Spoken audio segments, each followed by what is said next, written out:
look at what are these schemes that I'm going to talk about. So I have made a list of about 11 or 12 schemes, my friends. So I'm not saying these are the only schemes, but yeah, these are the good ones, important ones, but there are others that you could probably want to refer to also. But this is not an exhaustive list. Exhaustive means all encompassing. This is not a list which has everything in it. I have just picked up the ones which I feel are good. I might have missed one or two, but again, there's only a limited amount of time for me to cover, so let's see what all can be covered in this. So there's no point in reading out the names. Anyway, I have a slide one after the other. I'm going to explain each one of these schemes. I'm going to talk about who started it, which part of the entire government is going to look into it, what is the time, or rather the month and the year that has been started. So these are the important points that you need to keep in mind. Okay, so let's start off with the first scheme, which is Startup India Initiative. Now, this Startup India Initiative was launched on 16th January 2016, so it's almost 6 years old now. Okay, it is basically, the purpose was to increase wealth and employability. Obviously, the purpose of all of these schemes, any scheme. See, guys, increase wealth and employability is a always true kind of a statement. Any scheme you do, it's for the employability or benefit of the people. So that's anyway going to be true. But one of the important things about this scheme is it gives tax benefit to startups under this particular scheme, especially your income tax or corporate tax. So income tax. Even a company has to pay tax on its profits if it makes profit. So there is a tax relief or the tax benefit given if you register your company, which falls under a category of something called as a startup. So if you register it that way, if you get recognized as a startup under this scheme, then there are certain benefits. So don't worry about what is the benefit, what percentage, what amount. That's not really that important for you right now. But the important part is broadly, what does this scheme do? Okay. Then we are also talking about maintain. So who's the what is the department which is involved in this? Okay, it's maintained by the Department of Industrial Policy and Promotion. So if the examiner is going to look at making a question, they can say which of the following schemes is maintained by so and so department, and then they can give you 4 schemes. Okay, so it's important to know. So as I said, everything we will be looking at year of start, year, date. We are going to look at basic idea. Broadly, what does it do? And the third important point is department involved. Okay, so in some slides, by chance, if I missed any of this data, I'll get back to the data, but make sure that this is what you need to by heart for each one of these schemes. Okay, then we are going to look at, okay, so recently overall age limit for the startup has been increased from 2 years to 7 years. So let me explain what this point is.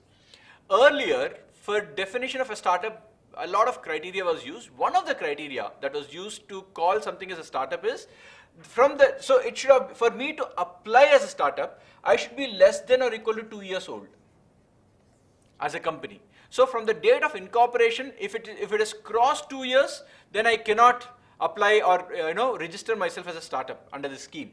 But that has been increased to 7 years because there are certain companies where they could be called as a startup even after 5-6 years of establishing, especially if you're looking at biotech firms. Biotech guys, to get a breakthrough, to get something tangible, it cannot be done in 1 year or 2 years. I don't know how many of you know this, especially if you're looking at pharmaceuticals is not a startup, but I'm just taking that as an example. If you're looking at any pharma company, any of the big companies, not startups, any big companies, for them to develop anything called as a medicine, a drug, a molecule to be synthesized, it takes anywhere between 7 years to 10 years. This is the amount of time it takes for them to develop one drug which can cure a particular disease.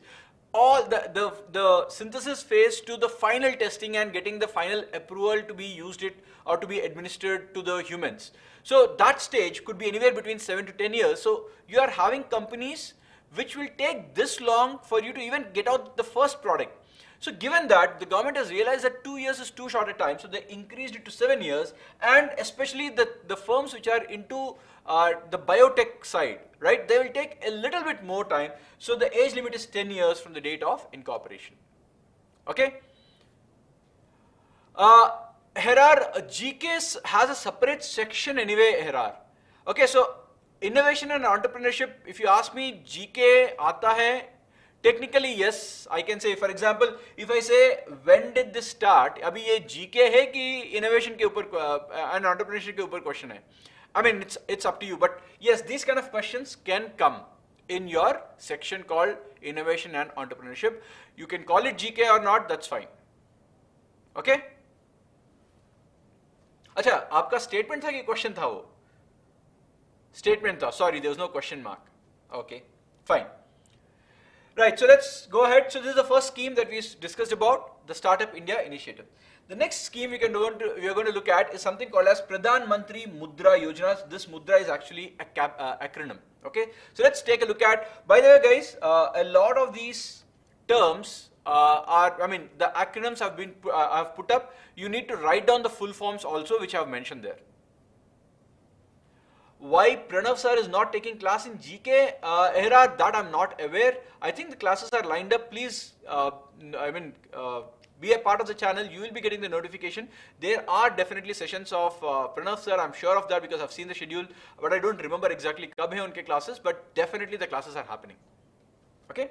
Anyway, so what is this mudra? It's basically micro units development refinance. This is refinance agency. Okay, these are banks that have been created. It's basically a set of banks. Mudra banks is what you call them. Now, what is the purpose of these banks? It's basically to enhance the credit facility and boost the growth of small business, especially in which areas? Rural areas. See, guys, one of the biggest problems in city, we have enough infrastructure, enough banks, enough institutions. People born in city do not have the problem of able to get a loan. I mean, yeah, getting a loan is not easy, but it's not that difficult compared to a rural person.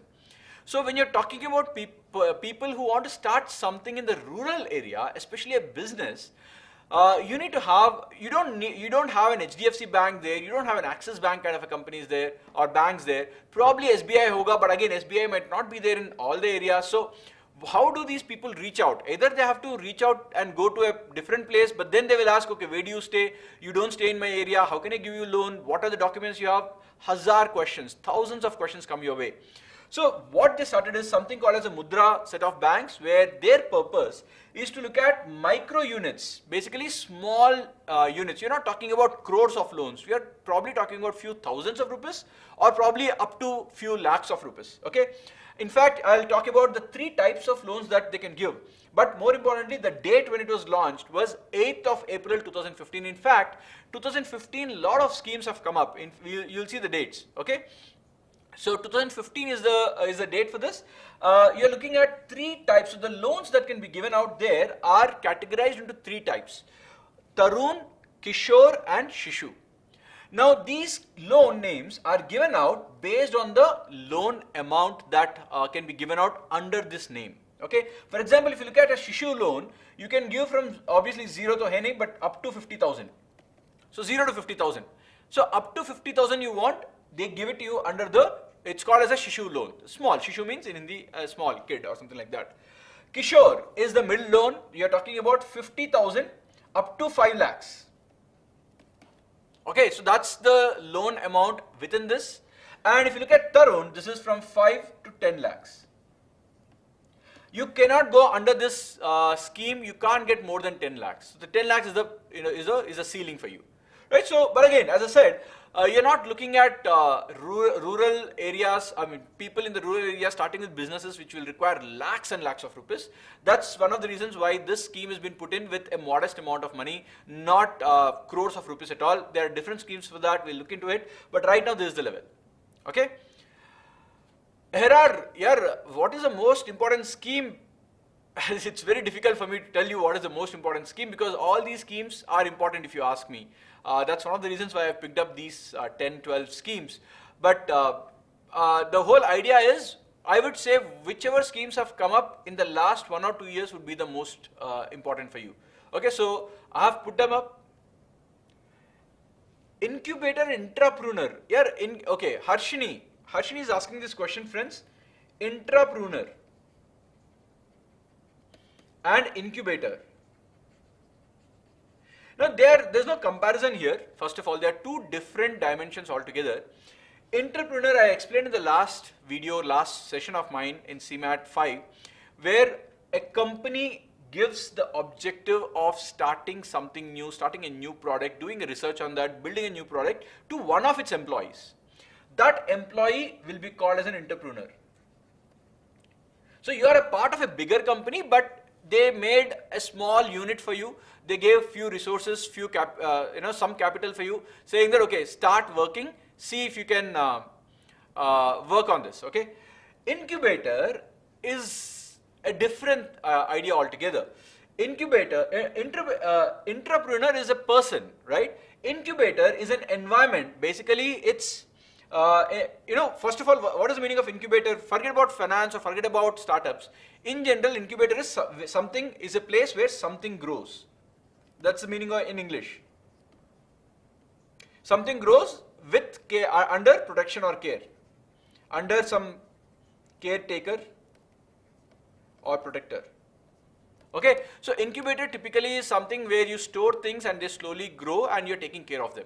When it comes to a startup incubator is an ecosystem where an institute like an IIT Kharagpur or IIT Kanpur, they have incubators. So basically what they do there, I'm using that as an example, is if a student, let's say I'm IIT Kanpur, I have an incubator division. So what does the division do? If one of my students, whatever, it could be a PG student, UG student, whoever, has an idea to start some company of their own, so they can approach this incubator cell or the incubator department and basically put forward their idea.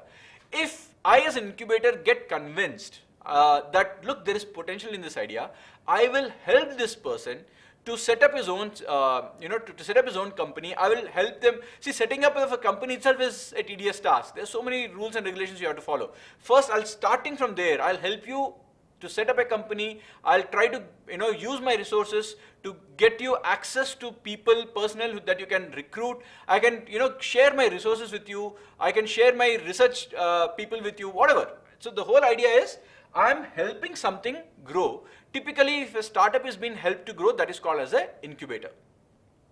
Okay. Now, accelerator. So, accelerator is something different. Now, as the name indicates, typically what happens in an accelerator is, you take firms which want a growth spurt. So, you're not talking about inception anymore. The company exists, the idea is there. An accelerator, what it does is, okay, so till now you have reached the potential of generating, let's say, 1 crore revenue per annum. You're doing this, you're not able to grow from 1 crore to, let's say, 10 crores. So an accelerator basically takes like an incubator only, but here the purpose is different. It will help you go from this 1 crore to the next growth stage, from there to the next growth stage. So that's basically what you're talking about as an accelerator. Okay? Jagdish, I hope that's what the answer is, and I hope that clarifies. And Harshini, I hope your answer is also clarified. Clear? Well, let's go ahead. So these are the, this is the second scheme, which is Pradhan Mantri Mudra Yojana. Mudra, please remember, it's got to do with micro units development. Okay, micro units development refinance agency. So they can ask you, what is the correct full form of Mudra? And they can give you 4 different answers in which the words are twisted. Okay. Company helps in funding is called. Jagdish, I mean, it could be an investment bank, getting a funding, it could be a venture capital funding, depending upon what kind. See, what funding are you talking about? Okay, if you're talking about, I am a big company, I want a loan, and a company and a bank which helps me get a loan by raising money from, or an institute which helps me get a loan by raising money from various sources, is typically your investment bank. Okay, one of the purposes of investment bank is to let or hire its services, give its services to a company that wants to raise money or sell some part of the business. So that is one way, that's one bank called an investment bank. It is not typically a bank which will take deposits and give loans. They don't do that. What they do, their expertise is, they will talk about IPOs, taking money from the people and giving it to the company, which is where an IPO comes in, raising loans. So if, let's say, Reliance wants a loan of $1 billion, that's about 7,500 crores, Now, single bank might not be able to do it. So an investment bank comes into play. It will go to different people, maybe banks, maybe private equity, whatever else it is. Their job is to collect people to come together and give this 7,500 crores to Reliance. So again, different types of funds have, depending upon different types of funding, the name is used. If we are talking about a startup and I'm an angel investor, now I can invest only up to, let's say, 10-15 lakhs. Now the company is grown and it wants to take 1 crore of investment. I can't give that, so I will introduce them to a private equity or somebody like that. So again, as I said, we had a complete session on this. Depending upon the funding, which stage you're getting in, the name is used accordingly. Seed funding. So seed funding is done by angel investors typically.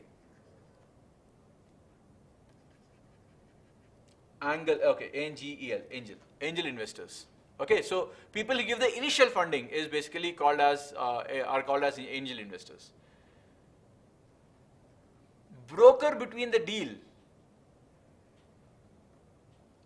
It could be, I mean, there are many companies that do that. When you're talking about this introduction, so basically they are nothing but brokers. Then you are introducing people with an idea which is basically, okay, I am searching for people who can invest in me, but I don't have access to them. There is somebody who knows people who want to invest, so they will try to connect the two of us. So he's an in-between guy. I don't know if there's a particular name, frankly I don't know if there's a particular name, but they charge a small commission for bringing me to people who have money and bringing people who have money to me. So they charge commission for that. Anyway, so let's move on. Okay, the next thing is Dairy Process and Infrastructure Development Fund. This is one of the very big funds, very big initiatives which has been taken by the government. It is under the NABARD. Now, NABARD is a bank, again, National Bank for Agriculture and Rural Development. Please remember the full form. Okay, it's a bank for the development of rural areas and, of course, by their extension, agriculture. Okay, it was introduced in the Union Budget of 2017-18. In the budget of 17-18, this was introduced. This was 5 years ago, approximately. Okay, so here the whole idea here is if somebody wants to start a company there under this scheme, I will not give you the full 100% loan. You put 20% and I'll put 80%. That's the basic structure they're looking at, because one of the this is something which you need to understand, not just about this particular scheme, in general also. No investor, when I say no, usually the practice is people don't give you 100% of the money as an investor. So what they will ask is how much money are you putting in? Yes, in some cases they'll put full money also if you don't have any money at all. But ideally, if they know that you have some money to invest, they will ask you also to put the money, and there's a nice reason to it. Because when you put your hard-earned money, you will also make sure that the company is not going down the drain. See, if it is only somebody else's money, I only am investing my time, and I'm anyway taking the salary because I'm getting the funding, then there is less incentive for me to be very honest and work perfectly. Now, usually if I'm a person with a startup, I have a really good idea, I'm driven. But there will be some odd cases where I show the idea, I take the money, but I don't really deliver on it. So if there is my money involved, if I am also investing my money, then I know that if I don't work, my money is also going to be lost. But if it is only the external party's money, then they use this phrase called as skin in the game. Skin in the game. So when you have your own skin in the game, there is going to be more seriousness from your side. Okay, so that's one of the reasons why it's a good practice to have at least a small percentage coming from the founder or the company owner. Okay, so I think difference between hedge funds and private equity, Rohit, I already discussed this in my session number 3 or session number 4. In fact, I discussed all. I discussed mutual funds, private equity, venture capital, angel investor, hedge funds. I discussed all these types. Please refer to the video, my friend, because we have a lot of content to cover right now. So I don't want to go back to something which I've already done. I hope you're okay with that, Rohit. Anyway, so let's take a look at it. Now, look at this, guys. When this was introduced, the interest rates they kept it as low as 6.5%. Today, you will not get a loan, anything, even a house loan, you will not get for less than 7.5%, or rather 7%. At that point, so 5 years back itself, they kept the loan interest rate too low. This is like a dream at that point in time. Okay, the period of repayment was for 10 years. So that's the timeline that they have given. Now here, it is not just the central government that was looking at. So it is basically central government. Majority of the work is done by the central government, but the state government has to be a guarantor. Now, who is a guarantor? A guarantor typically is used or is required in the case of loans. For example, when you take a loan, if you are not working, if you are taking a loan for your education or something like that, some banks will require some guarantee from your parents. The meaning of a guarantee is if you are not able to pay the loan, then it will become the headache of the guarantor to make sure that the loan is paid. So which means legally they can go and catch hold of the person who's given the guarantee on your behalf. So here the state government becomes a guarantor for all these kind of loans. So if the person does not pay up to the center, then center means the central government, then the state government will have to pay this money to the center, to the state central government, which means the state government has to make sure that these people are doing their job correctly, they are taking the money and not misusing it. Because remember, central government cannot check all these things. So they are, by making the state government a part of it, they are making sure that locally the check can happen. Okay. And in the special case that the borrower is not able to contribute to that 20% share that I'm talking about, then the state government will have to step in. Once again, they're not saying that okay, if you don't put money, obviously when you're talking about rural area, people might not even have that money. People may not even have 20% of a 1 lakh requirement. That's the reason why they're coming to you. So you can't turn them away. So in such a case, special cases, case by case basis, the state government will have to step in and pay that 20,000 on behalf of the person, and the remaining 80,000, 80% of it will be paid by the central government as a loan, or will be given as a loan. Okay. The next one is called as Credit Guarantee Trust, or for microfinance, micro and small enterprises. So this is something which was put into effect from 1st January 2000. Okay, this is I mean, this is almost 2 decades old, but it's a very good scheme which was put into play. Business loans to micro level business and small scale industries. So basically, you're talking about the importance of this. The very good factor about this is zero collateral. One of the big problems for a startup to get a loan. See, today first understand how a loan is given. If I am a company and if I have the last 5 years of working, I know if I can show how much money I made, how much money I spent, what is my growth, all these documents if I provide properly, then a bank might be able to give me a loan. Because I have a history, I'll get a loan. The problem with the startup is it has no history at all. Then ideally what banks do is they take a collateral, right? But then as a founder, as a startup, or as a person who's coming from the rural areas, if I don't have collateral, but I have a brilliant idea, you're not giving me money for the idea, because you're going by the rule saying that, look, you don't have a past, you don't have a collateral, I can't give you a loan. But then you're killing a very good idea. So that's where this comes in. This scheme, the reason why I put it is because of this zero collateral. Okay, so they were giving loans to this micro level businesses and small scale industries without taking a collateral, and it's a huge thing. Okay, the rates are highly subsidized, like I showed you last time. 6.5 is highly subsidized 5 years back, and so on and so forth. So this comes under SIDB. Again, this is a very powerful institution when it comes to, not powerful, useful institution, let me put it this way. Small Industries Development Bank of India. SIDB, the full form is Small Industries Development Bank of India. Now this can provide up to 1 crore, if you can notice. You're talking about up to 1 crore of loan without collaterals. That's not a small amount at all.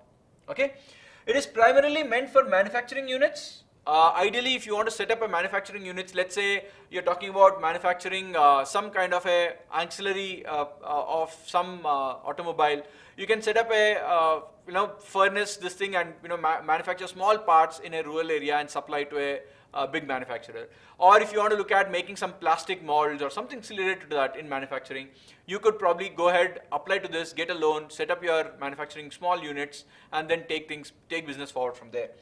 It can be availed in the form of working capital or a term loan also. Now, what is working capital? So the loan here is not just talking about setting up of new companies. If I already have a company, but I need working capital, what is the meaning of working capital? Let's take a small example. Let us say I am making plastic utensils. I'm a company which manufactures small plastic utensils like jugs, mugs and all. I'm in a village, right? I manufacture from there, I send it to the town. Now, suddenly I get an order. Normally, let's say I make 50 lakhs revenue. 50 lakhs revenue, I'm not talking about profit, revenue. In which case, I spend probably around 20 lakhs of expenses for this. Let's say now I get, usually this is what happens. I make some money, I'll use this money to make the next year's raw material. I'll make a little bit more money, I'll grow, so I'll keep growing slowly. Suddenly, let us imagine that I got a nice government offer or something like that, government contract or a private contract also for that matter, to make something for 5 crores. 10 times of what I used to do. Now, I'm very happy, but the point is, for 50 lakhs revenue for me to generate, I used to use raw materials worth 20 lakhs or expenses, not just raw material, power, people, everything. 20 lakhs is what I used to spend. Now, proportionately if I take, I'm just taking a simplistic case. So 50 lakhs, 10 times is 5 crores, 20 lakhs, 10 times will be 2 crores. Where will I get this from? So, this is a short-term requirement because if I get this, I know I'll be having the contract, I can sell it and get 5 crores from it and I can pay back this 2 crores also. Okay, but this requirement is called as working capital. So the capital, the money you need to continue running your business is called as working capital, which is different from a loan that you're taking to survive. Loan for survival is not called as working capital. Working capital is you have an option to grow, you are using this money to grow your business, or you know that, okay, every year in this month my sales are low, but I have to pay salaries only for this month, so I will take a loan and next month again my sales will be up, and this has been a cyclical thing for the last 2-3 years. I know this is going to happen. I'll take a short-term loan for 2 months, you pay the salaries, and then when the money comes back, I'll pay it back. So that's called as a working capital. Yes, Aurora, capital required for day-to-day work. Okay, so this particularly for these kind of things, when somebody has a big opportunity, it's a huge growth.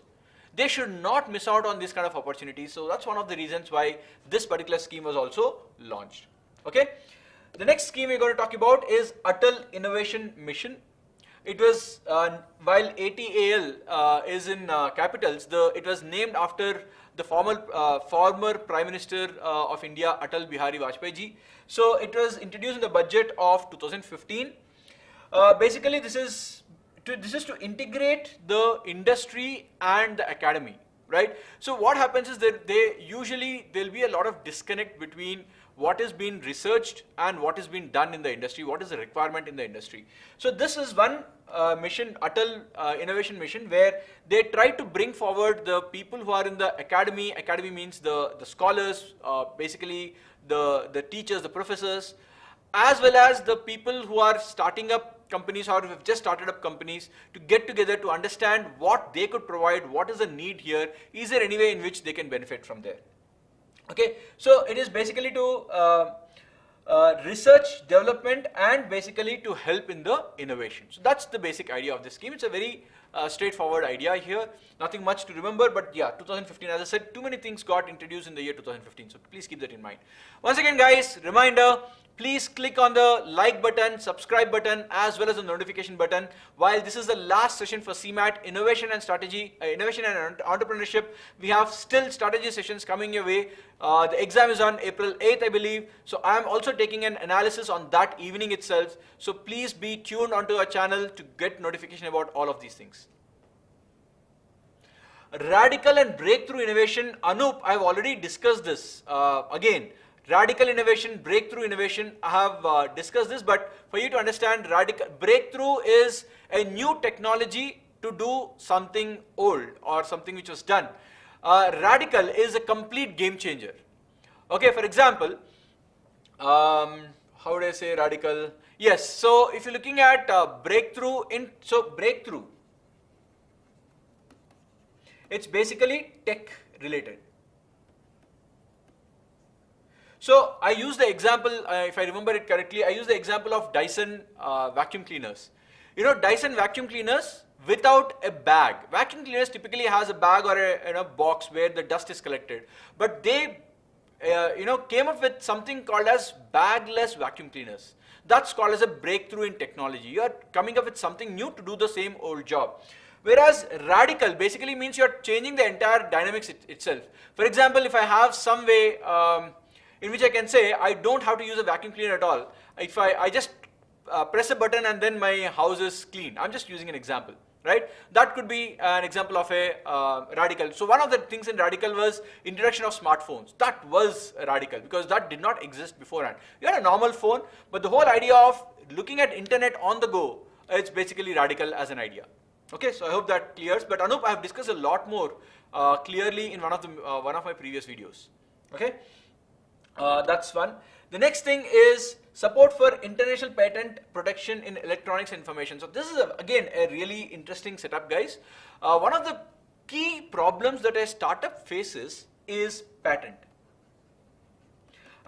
You would have heard about stories, especially there's a disruptive innovation. Yes, that's correct. Radical is disruptive, something which is entirely new, which has not been thought about before. Anyway, coming back, one of the problems that startups face is that they don't have any protection for their innovation. Okay, what happens, and you would have seen this idea of social network as a movie and things like that. I don't know how much of that is true, but the whole idea is correct. If I am a startup, I'm a small guy, I don't have legal fighting power. I'm trying to make my whole mind and objective, I'm spending my mind space in creating something new.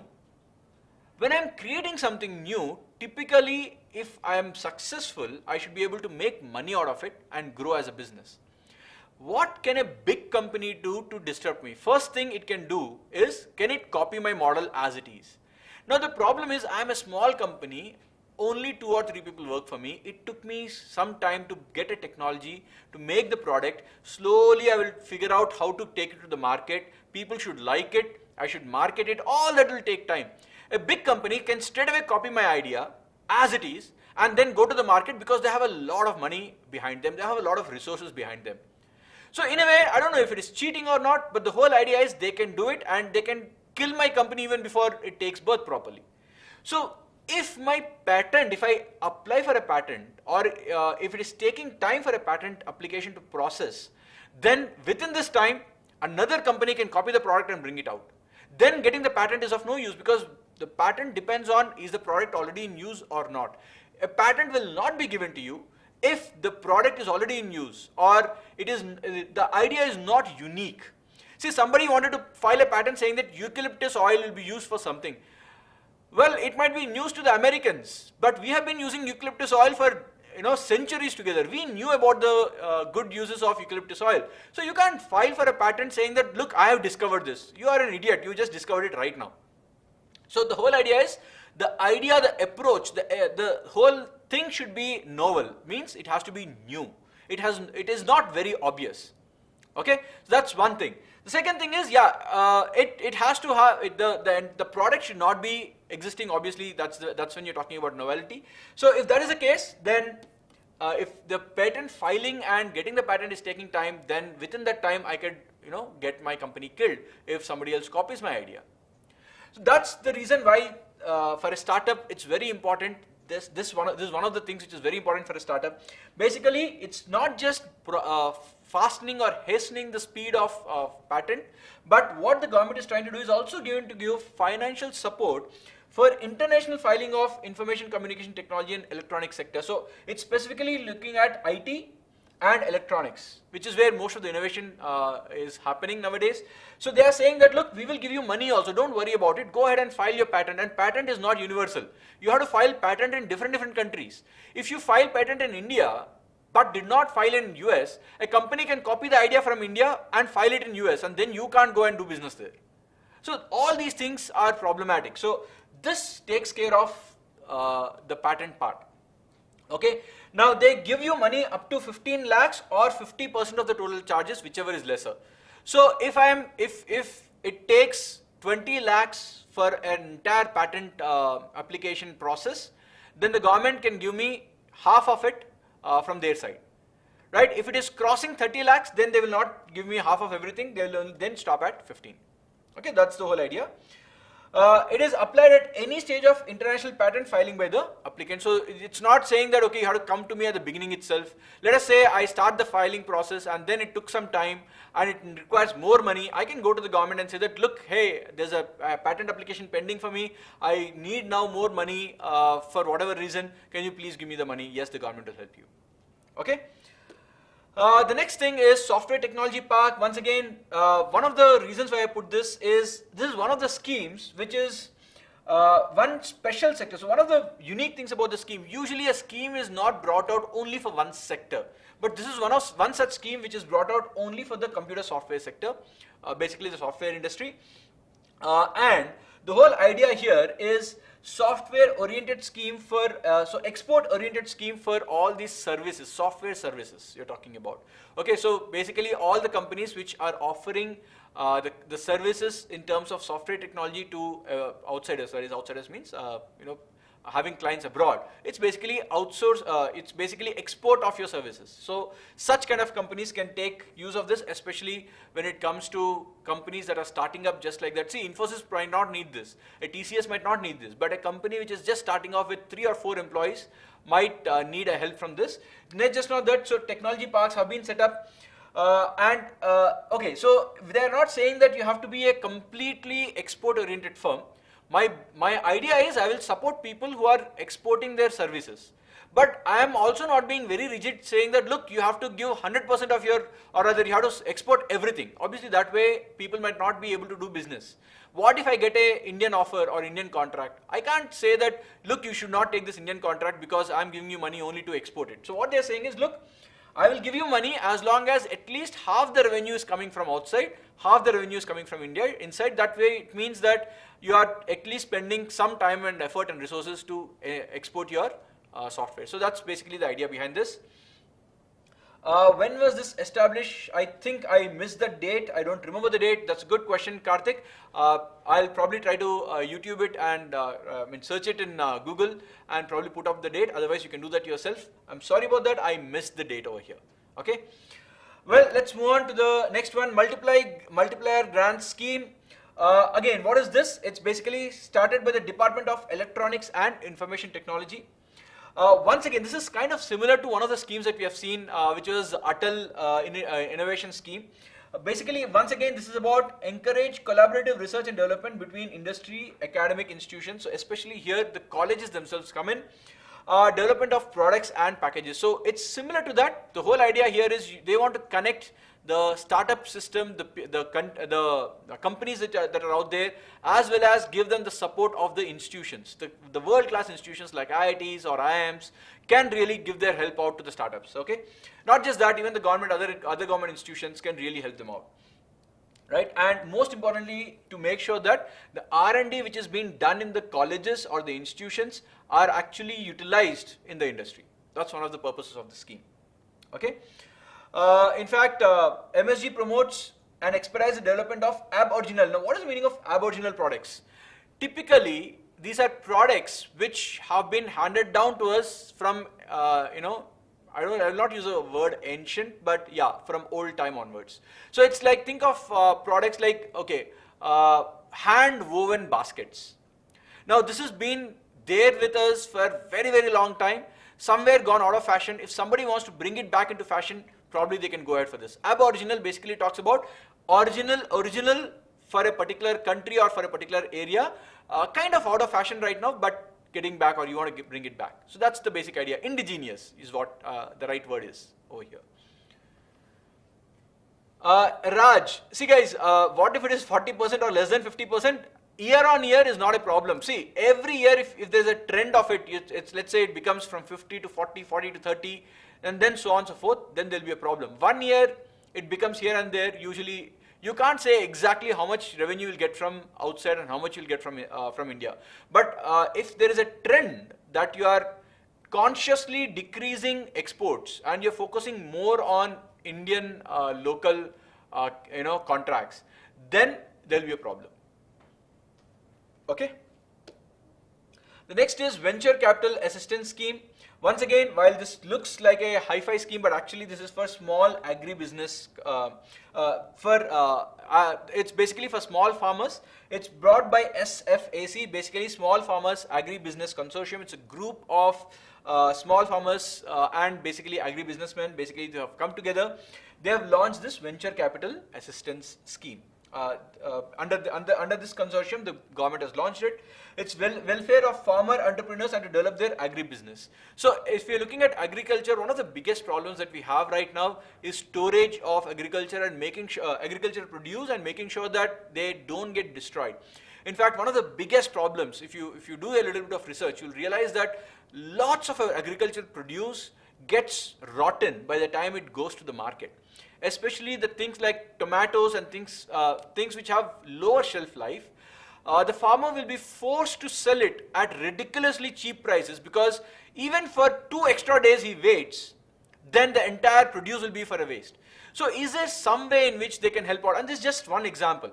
So there are many such problems in agriculture, which is where the help is required. So there is, in fact, if you ask me, people who understand that background, they can find a lot of opportunities in this particular sector, and to help such people start off and help. So you are letting somebody become rich in terms of solving a problem, and this solving of the problem will help an entire section of farmers. So it's not just that one company is becoming rich. In doing so, it is also giving solution which will be useful for a set of people who are otherwise currently having a problem. So anyway, so that's the whole idea here. So the quantum of loan will be 26% of the promoter's equity. So here the loan amount will be lesser. You're talking about 25-26% only. And if it's a hilly area, basically if you are in a tea estate or you're starting something with respect to that, I'm just giving you an example, could go up to 40% also. But this is maximum amount is up to 50 lakhs. Okay, so that's the kind of scheme you're talking about over here, venture capital assistance scheme. Okay. The next one is Aspire. Again, what's the full form of this? Aspire scheme. Again, this A is A itself. Okay, a scheme, AS, for promotion, ASPIR and E. Okay, this is the full form. A scheme for promotion of innovation, rural industries and entrepreneurship. Okay, this was launched on 16th March 2015. It is promoted by the Ministry of Micro MSMEs. MSME is the word, it's the short form. The full form is micro, small and medium enterprises. In fact, in trading also you heard of the word MSME companies. So basically you're talking about micro, small and medium enterprise. Typically medium enterprise is up to 1,000 crores, small is up to 500 crores, and micro is less than 100 crores or probably even less than that, probably 10 crores or something like that. But medium and small, this is the range. You're talking about the company's revenue. Okay. It was launched to set up incubation centers and network of technology centers for enhancing entrepreneurship across India. As I said, this is usually the goal to start up. There's nothing much to worry about this. This is the general theme behind almost all the schemes. It seeks to promote startups for innovation in agro industry. This is the important learning part. Anyway, that is mentioned. It's innovation, rural industries. In rural, mostly it's about agriculture, so that's fine. This is another scheme. So if you notice, quite a few of them are tailored towards agri, and a few of them are tailored towards your IT and computer software. So these are the main areas in which the government is looking at promoting innovation and promoting startups. Last, I think, this is the last scheme in my list. This is the Samrid scheme.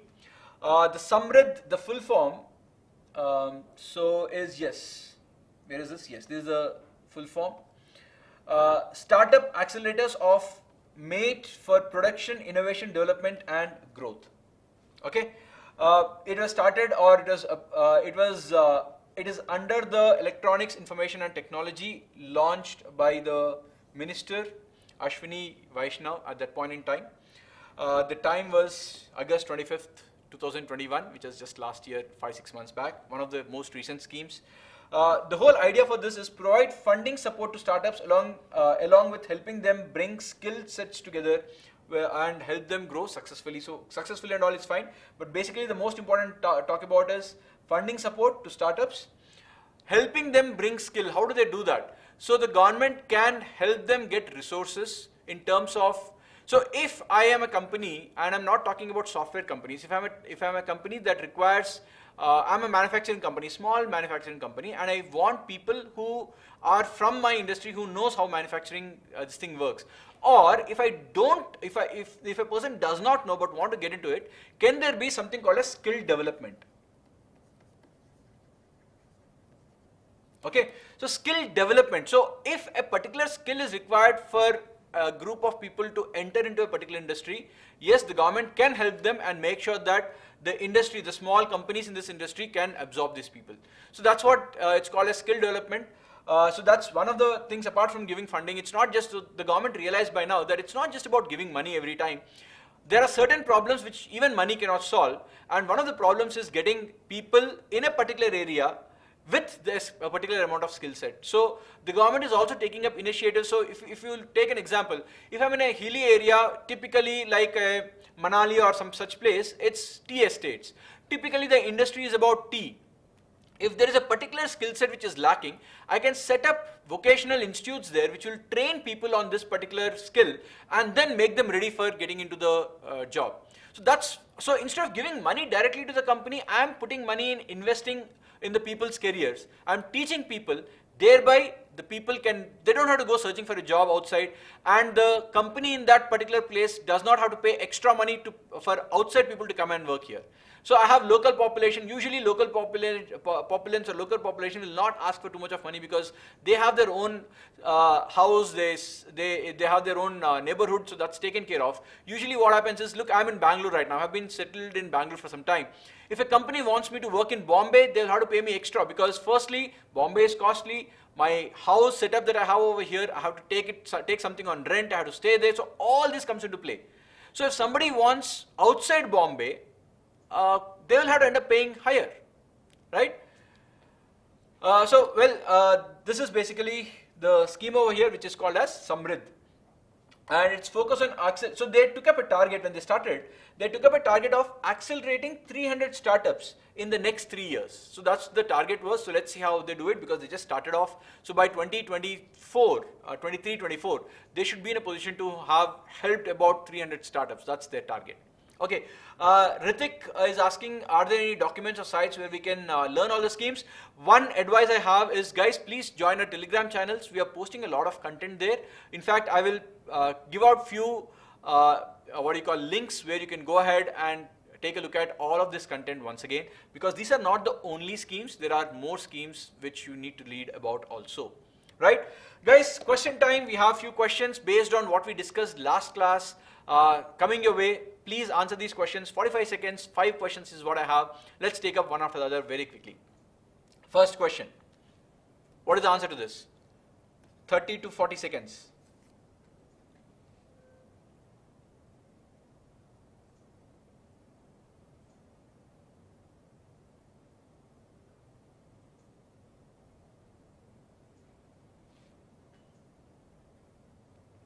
Anyone?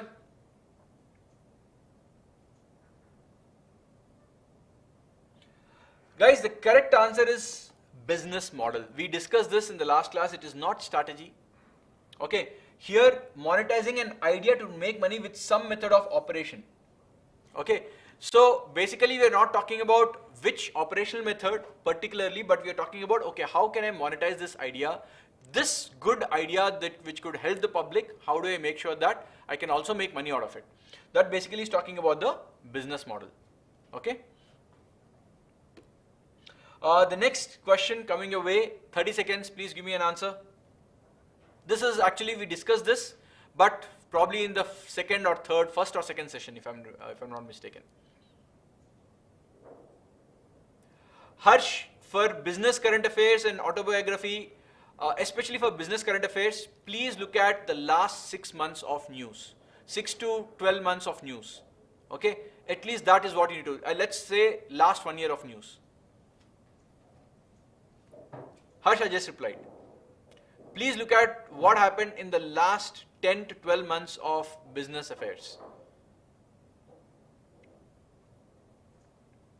Okay, what is the answer here? The answer is advantage to supplier.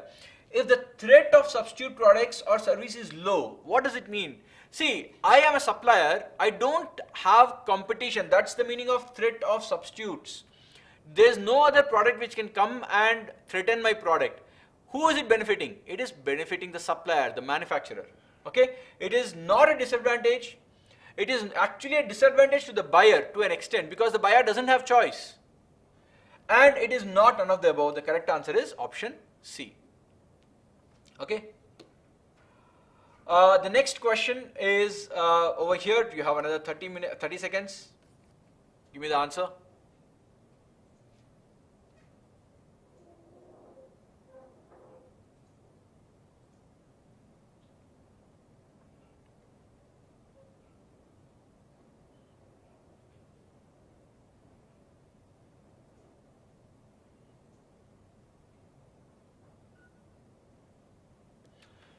Very good, Vrinda. That's the correct answer. Shubhankar, very good. Meghna, very good. Ria, correct. Yes, the correct answer is all of the above. A business competing in a commodity-like environment. So what is the meaning of a commodity? Let me explain a little bit about the meaning of commodity. Typically, the word here, the word commodity explains to you that there is little or no differentiation. Little to no differentiation between products. Okay, a perfect example could be petrol or diesel, fuel. Now, frankly, there is no difference between an HPCL petrol or a BP petrol or an Indian Oil petrol or a Reliance petrol for that matter. It's at the end of the day petrol. Yes, some petrol bunks might cheat, that's a different issue. But all things remaining same, you don't have a difference in the product. So when there is no difference in the product, what are the other things that can actually affect its sale? So yes, the price will affect, because if it's the same product, whoever is giving to me cheaper, I'll go to him, right? So price will affect. Ease and speed of delivery. The second thing is, yes, if I know that there are two petrol bunks, one petrol bunk has 5 stations, the other petrol bunk has only 2 stations. I know that these 2 stations will always be full. 5 stations, probably the line will be moving faster because there are more number of stations there. I might go to a petrol bunk which has larger number of stations because I will probably not find a longer queue there. Okay, so ease of speed or speed of delivery, that also matters. That's one of the reasons why today you see everybody talking about 10-minute delivery, Zomato and Swiggy and everybody else. But yeah, ease and speed of delivery. Then ease of ordering, right? So if I know the product is same, but one product takes, the process of ordering or getting it is so tedious, whereas somebody else is doing it very, very easily. I will go to the other person because the product is same. Commoditizing something means more or less you are making it into something which is ready-made, not too much of a difference between this person and that person. So if that is the case, then I will go to basically the person giving me the best of these 3 things. So all these things are your answers. Okay, you should focus, a business competing in such kind of a product should focus on these 3 things, because if I don't get them right, the customers will go away from me. Okay. Thank you, Elakaya Kadirvelu. Yes, sorry if I pronounced it wrong. Thanks a lot for your good words. Right, guys, next question. 2 more questions I think I have coming your way. Please answer this.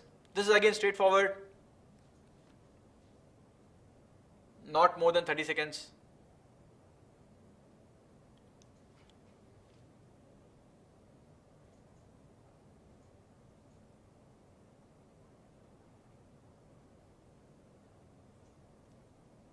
Great. Krishna, Meghna, good. In fact, I'm sure all of you will be giving the correct answer here. This is an easy question. The answer is prototype. So the model of a product, the moment you say model of a product, it's a prototype. Okay? Right? So this is straightforward. I'm sure all of you, in fact, yes, all of you are giving B's correct answer. Perfect. Let's look at last question, I think. What is the acronym? What is the full form of PESTLE? This also you should be getting. 30 seconds.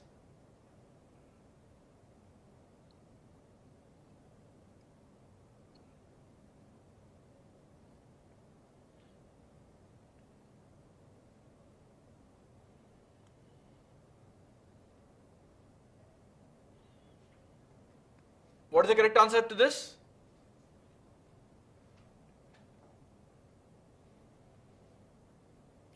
Right, guys, the correct answer is C, P stands for political, E stands for environmental, S stands for social, T stands for technological, L stands for legal. Okay, there is something wrong. Okay, it's okay. Then this E. Okay, this is supposed to be. Oh, all of them are environmental. My bad. One is supposed to be economic. One of them is supposed to be, in fact, social, technological, legal, and environmental. I think something went wrong. One of them should have been economic. Well, that's fine. The correct answer did not exist here because E stands for economic and the other E stands for environmental, right? Well, sorry about that. So let's move on. The last question. A business plan should include.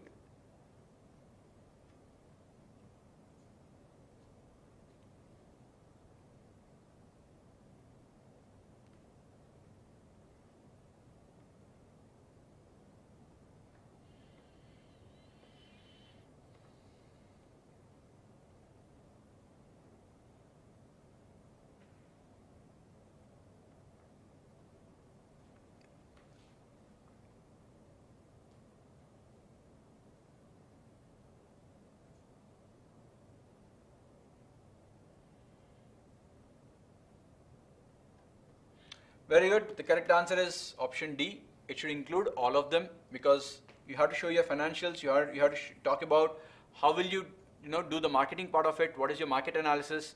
Both marketing strategy and before marketing strategy, what is your analysis of the market?